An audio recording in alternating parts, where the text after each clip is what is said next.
It's Not a Boy, Chapter 7, One Autumn Morning, Part 1. Summer was over, and it was sad to see that the petals had fallen from the rose at Ringham Church.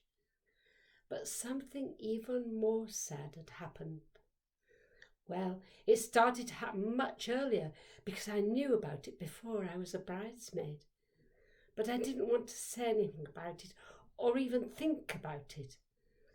I was so frightened because, you see, a doctor in Hull said that I had to go into hospital, and he meant to stay in. I had to go and have an operation, and I was very scared. Of course, I'd been going for checkups to the hospital ever since I could remember. My mum used to take me on the bus to Hull, and we had to walk across the rubble of bombed-out houses from the war. Mum said that going across the rubble was a shortcut, but I would rather have gone the long way round so that I didn't have to see the scattered, broken bricks lying there like dead people. Some bricks still had pale distemper on them, and some had faded wallpaper stuck on, with loose bits that flapped about in the wind like torn material of the dresses from dead little girls who used to live there. But there was no time to go the long way round, Mum said. She had to hurry and get back to the farm and help Dad, which after all was our livelihood, so we rushed on. Then when we got to the hospital, the rush seemed silly. We always had to wait for ages in the big crowded waiting room. We weren't paying this time like Dad did when I was a little baby. This time it was free, the new free National Health. So it was all different and not so quick and not so comfy. A busy nurse called someone's name, but it wasn't mine, and nobody answered straight away because everybody had been sitting there for so long they'd forgotten what they'd come for. At first, Mum had been looking at some magazines. She liked looking at magazines, but she hadn't got any money to pay for them at home. In the first place, nearly all our money went back into the farm. I roamed about looking at pictures of innards from your cut-open body. There were grinning skeletons, faces sliced in half, and lungs with tubes in. Eventually, Mum got fed up of reading, and I got fed up of looking at innards. And now we just sat in our wooden chairs as if we were stuck to them, gazing at the pale green distemper walls. I was bored, but I didn't feel frightened that time at first because I knew what would happen. It was always the same. When finally my name was called, we didn't answer straight away, just like the last person. It took 2 or 3 shouts from the nurse before you realised your wait was over. In fact, we nearly missed our turn, just like the last person. But finally we got up, stiff from sitting so long, and walked into the examination room where I took my clothes off, except my knickers, of course. And the doctor asked me to breathe in and breathe out and cough. He looked at my skinny little body in my navy knickers and frowned. He listened to my chest with his stethoscope and frowned some more. Then he said again, breathe in and out. It was always the same. And then I got dressed, and then we went back to our house on the bus, and Mum went out on our farm to help Dad. But that one time, it was different. I think we should have her in hospital, Mummy, said the doctor, taking me by surprise. We can do some cleaning up and taking out. I'm sure you would be pleased about that, my dear. Now, doctors might like taking out things and cleaning things up in bodies, but I can tell you I wasn't so keen. I thought I was all right as I was. It was no good, though. Nobody was asking me.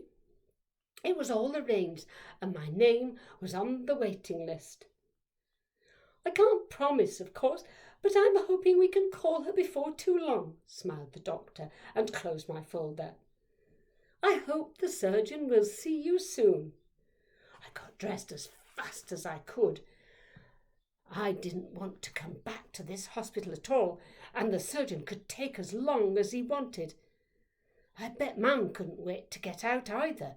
She had to get back and do the work, and we were late already. We rushed past those others in the waiting room, fed-up mums and bored kids, and we tumbled out into the street. We picked our way through the rubble, the dead bricks again, and I don't think it was good for me to be looking at dead bricks and thinking about dead things.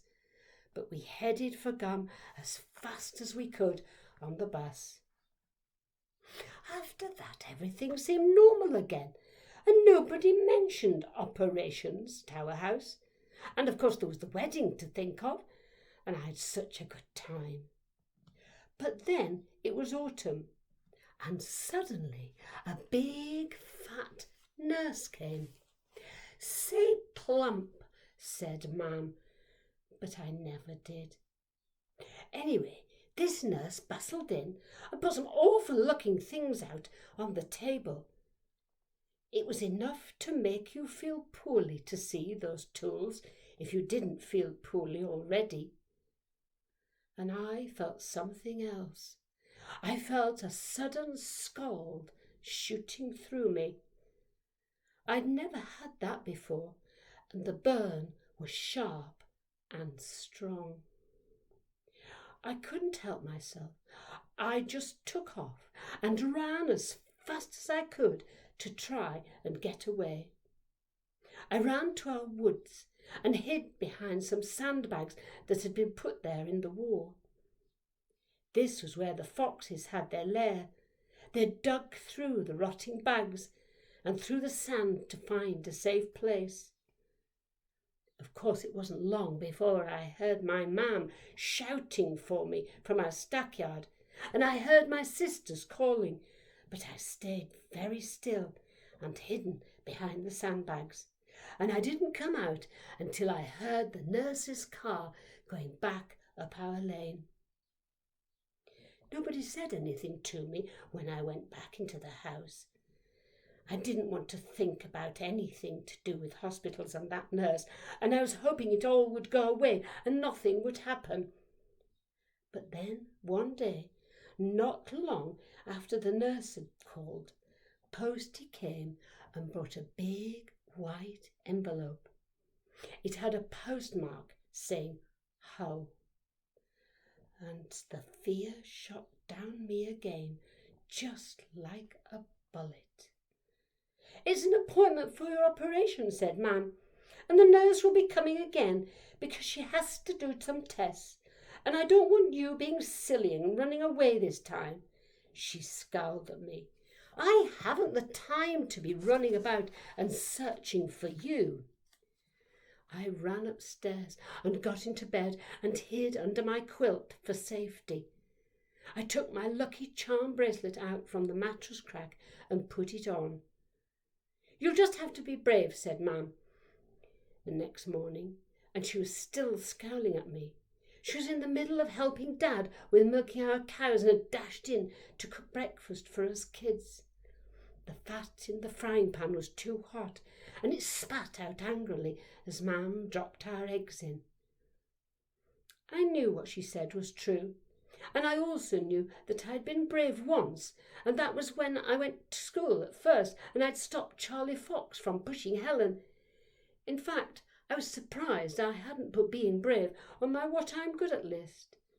But I'd thought nothing of it at the time. And anyway, there was Miss Kenny and Brenda, and they'd both helped me, so maybe that didn't count.